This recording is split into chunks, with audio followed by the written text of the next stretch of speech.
ఒక చిన్న కథ. ఒక సింహానికి ఒక వింత కోరిక పుట్టింది. వెంటనే అది ఒక కోకిల వద్దకు వెళ్ళి, మిత్రమా, నీలా నాకు పాడాలని ఉంది, నేర్పించవా అని అడిగింది.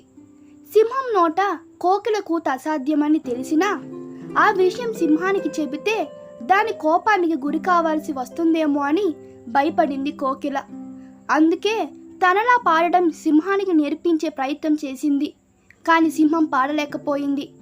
గానం నేర్పడం నీకు చేత కాలేదు, అందుకే నేను పాడలేకపోతున్నాను.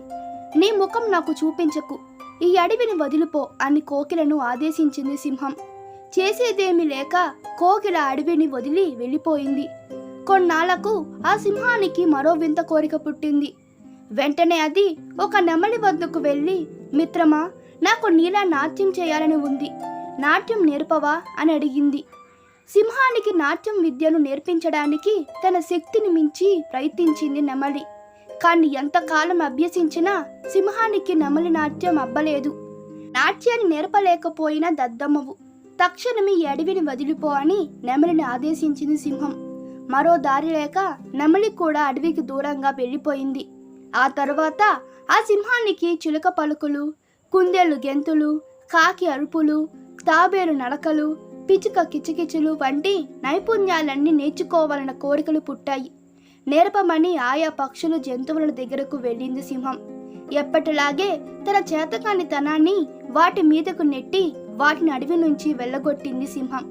మరి కొన్నేళ్ళు గడిచాక మళ్ళీ సింహానికి మరో వింత కోరిక పుట్టింది. ఒక చేప వద్దకు వెళ్ళి, నాకు నీలా ఈత నేర్పవు అని అడిగింది.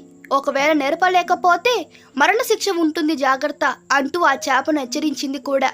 తెలివిగా ఆలోచించిన చేప, మృగరాజా, మీలాంటి గొప్పవాళ్ళు నా బోటి అల్పజీవి వద్ద ఈత నేర్చుకోవడం తమకు అవమానకరం. కాబట్టి ఈతలో మంచి నైపుణ్యం ఉన్న మొసలి దగ్గర నేర్చుకోండి, ఉందాగా ఉంటుందని సలహా ఇచ్చింది. చేప చెప్పింది సముచితం అనిపించింది సింహానికి. ఒక కొలను దగ్గరకు వెళ్ళి, మిత్రమా, నాకు ఈత నేర్పవు, నేను నైపుణ్యం సాధించిన తర్వాత నీకు మంచి మంచి కానుకలు ఇస్తాలే అని ఒక ముసలికి ఎరవేసింది సింహం. ఎప్పటి నుంచో సింహ మాంసాన్ని తినాలనే కోరికతో ఉన్న ముసలి, తప్పకుండా మిత్రమా, ముందు తమరు కొలంలోనికి రండి అంటూ సింహాన్ని ఉత్సాహపరిచింది. అనాలోచితంగా కొలనులోకి అడుగు పెట్టింది సింహం. ఆ అవకాశం కోసమే ఎదురు చూసిన మొసలి సింహం కాలుని నోట కరుచుకొని కొలనులోకి లాగే ప్రయత్నం చేసింది. దాని తీరుపై అనుమానం వచ్చిన సింహం దానికి నోటి నుంచి తన కాలుని తప్పించడానికి పెనుగులాడింది. కానీ నీటిలో ఉన్న మొసలి బలం ముందు సింహం బలం సరిపడలేదు. ప్రాణభయంతో గర్జించింది. ఆ సమీపంలోనే ఉన్న ఏనుగుల గుంపు ఒకటి సింహం ప్రమాదంలో ఉందని ఊహించి పరుగున కొలను వద్దకు వచ్చింది. ఏనుగుల గుంపును చూసేసరికి మొసలికి భయం పుట్టి సింహం కాలును వదిలేసి కొలను లోపలికి వెళ్ళిపోయింది. తీవ్రంగా గాయపడిన సింహం కొర్రో మొర్రోమంటూ ఒడ్డున కూలబడింది. సింహం కాలి గాయాలకు ఆకుపసలు పూసాయి ఏనుగులు. అసహజమైన కోరికలు మంచివి కావు. మేము ఆకులు గడ్డి తిని బతుకుతాం, నువ్వు మాంసం తిని బతుకుతావు, అవి మన సహజ లక్షణాలు, అవి మారవు కదా. అందుకే నీకు సహజంగా అబ్బిన సాధ్యమైన విద్యలో నేర్చుకో, అసాధ్యమైన విద్యల జోలికి పోయి ప్రాణాల మీదకు తెచ్చుకోకు అంటూ సింహాన్ని మందలించాయి ఏనుగులు.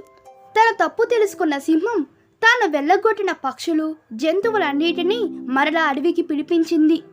ఈ వీడియో మీకు నచ్చినట్లయితే మీ అభిప్రాయాలు కామెంట్లో తెలపండి.